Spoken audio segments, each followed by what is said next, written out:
So I'm here at Grafham Water Sailing Club for the last Masters event of the season, and it's been a really good weekend. 6 races, and the ILCA 7 champion is to my right. Can you introduce yourself?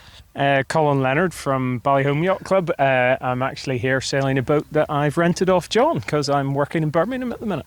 So it was pretty eventful to get you here for the weekend. It's been a little while since you've been in lasers. Tell us about that. So I haven't actually done a laser event since before COVID. So we're talking years rather than weeks. Yeah. So I haven't actually. This is my first event with a Mark II sail, and I think it's probably my first event since 2019. So.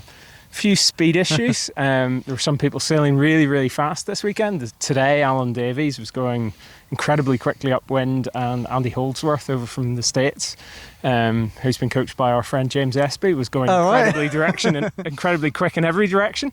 And then yesterday, Phil Bevan had a really good day, but had a kind of bad start in the third one, and that kind of dragged them down. It was a weekend to be consistent, that's for sure. So I was just always there or thereabouts, and that seems to have been enough this weekend. And what sailing did you do before this? Like before COVID or this winter? Before this weekend. So I borrowed a boat and won the Finn Inlands a few weekends ago, so it's been quite a good autumn. I was going to ask you what boat you borrowed next. That was the I'm looking for an OK if anyone wants to lend me one.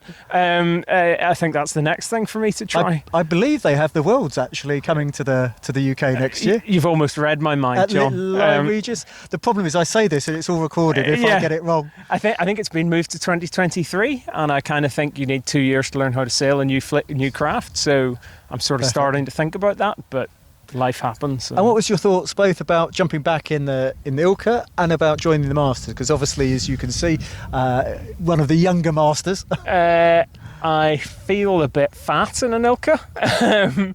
I'm about 91 kilos at the minute, and yesterday when it was very definitely subplaning, it didn't really matter. If you're making good choices and getting into pressure and angle, it didn't, that's going to trump a stone of weight or something. Yeah. Today, particularly in the first one, I got eaten alive down one of the runs.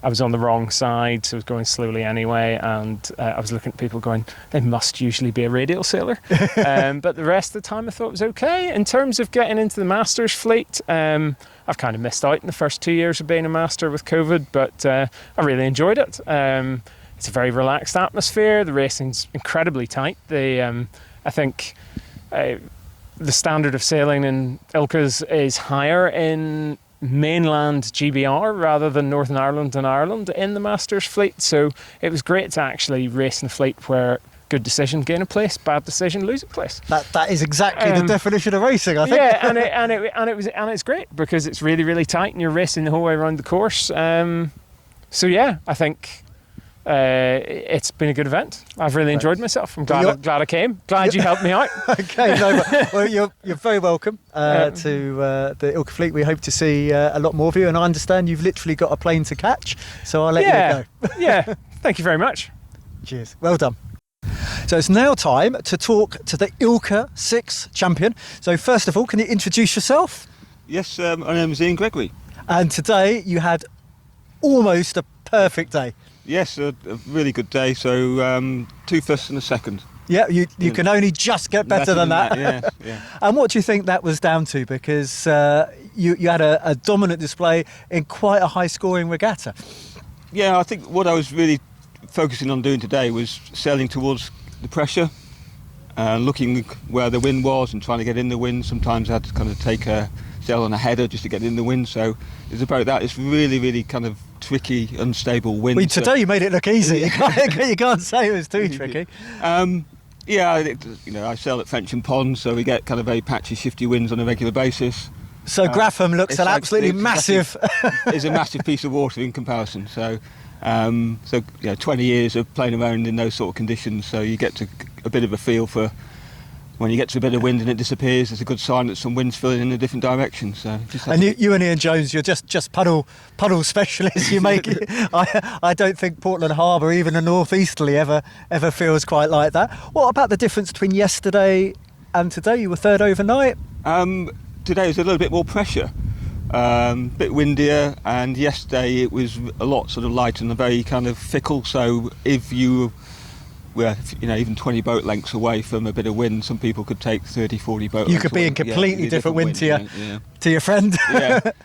So it was a little bit more unstable. So there's much more kind of gains and losses to be had yesterday. If you just The sun was out yesterday, believe it or not, and that changes the wind stability. But today we had that little bit more wind.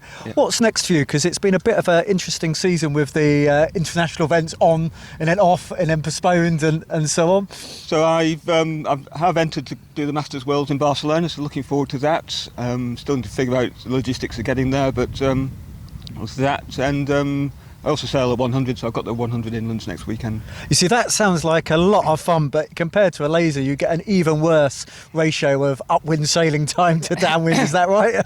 Yes, it's quite similar to a laser upwind, but a lot of fun offwind with an asymmetric kite and lots of different things to think about and learn. Yeah. Well, we really, really hope to see you in Barcelona and hopefully on the podium. Oh well, that would be nice. Yes. Thank you. I think it'd be quite a stiff competition over in Barcelona. Well, if it's anything like this, I'm sure you'll do very, very well. Thanks so much for your time and congratulations. Thank you.